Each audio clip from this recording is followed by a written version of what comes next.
સ્વાગત છે તમારું મારી ગુજરાતી રસોઈ ટિપ્સ ચેનલમાં। આજે આપણે બનાવીશું સવારની ભાગદોડમાં 5 મિનિટમાં બની જતો સોજીનો ટેસ્ટી નાસ્તો। તો ચલો આપણે બનાવવાનું શરૂ કરીએ। તો સોજીનો ટેસ્ટી નાસ્તો બનાવવા માટે સૌથી પહેલા આપણે એક મિક્સર જારની અંદર અડધી વાટકી સોજી લઈશું। સાથે જ સોજીની અંદર 1 ચમચી ખાંડ ઉમેરીશું। ખાંડ ઉમેરી લીધા પછી 1 ચમચી ઘી ઉમેરીશું। તો ઘી ઉમેરી લીધા પછી આપણે અડધી વાટકી પાણી ઉમેરીશું। તો આપણે અહીંયા અડધી વાટકી સોજી લીધો છે એટલે આપણે અહીંયા અડધી જ વાટકી પાણી લેવાનું છે। મિક્સર જારનું ઢાંકણ બંધ કરીને બધું સરસ પીસી લઈશું। તો બધું જ આપણે અહીંયા સરસ પીસી લીધું છે।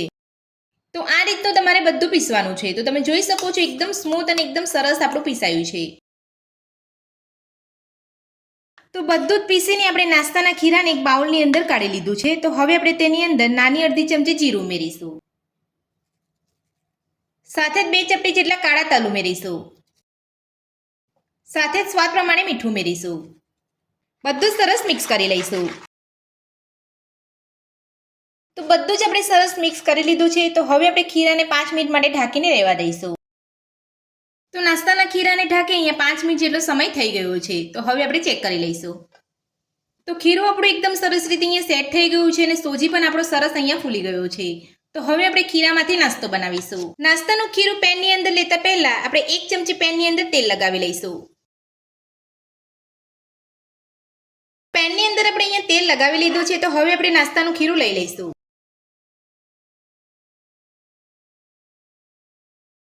તો આ રીતે તમારે નાસ્તાનું ખીરું લેવાનું છે। તો નાસ્તાના ખીરાને આ રીતે લીધા પછી તમારે અહીંયા ફેલાવવાનું નથી, એની જાતે જ અહીંયા નાસ્તાનો આકાર લઈ લેશે। તો નાસ્તાનું ખીરું આપણે અહીંયા પેનની અંદર લઈ લીધું છે। તો હવે આપણે નાસ્તા ઉપર લાલ મરચું ભભરાવીશું। સાથે જ આપણે ઝીણા સમારેલા લીલા ધાણા ભભરાવીશું અને હવે આપણે નાસ્તાને ગેસની મીડિયમ ફ્લેમ પર ઢાંકીને 2 મિનિટ માટે થવા દઈશું। તો નાસ્તાને ઢાંકી અહીંયા 2 મિનિટ જેટલો સમય થઈ ગયો છે। તો હવે આપણે ચેક કરી લઈશું। તો તમે જોઈ શકો છો નાસ્તાનો ઉપરનો કલર બદલાઈ ગયો છે। તો આ રીતે તમારે આંગળીની મદદથી નાસ્તાને ચેક કરી લેવાનો છે। જો તમારું અહીંયા ખીરું નાસ્તાનું ચોટતું હોય તો તમારે અહીંયા નાસ્તો બરાબર કૂક નથી થયો। અને તમે જોઈ શકો છો આપણું નાસ્તાનું ખીરું અહીંયા સહેજ પણ આપણે અહીંયા હાથે ચોટતું નથી। તો આપણો નાસ્તો એકદમ સરસ રીતે કૂક થઈ ગયો છે। તો આ નાસ્તાને તમારે એક જ બાજુ કૂક કરવાનો છે, 2 બાજુ નાસ્તાને કૂક નથી કરવાનો।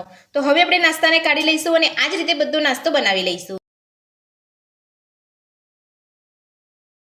5 મિનિટમાં બનીને તૈયાર થઈ જાય તેવો આપણો સોજીનો ટેસ્ટી નાસ્તો બનીને તૈયાર છે અને તમે જોઈ શકો છો નાસ્તો આપણો એકદમ સોફ્ટ બન્યો છે।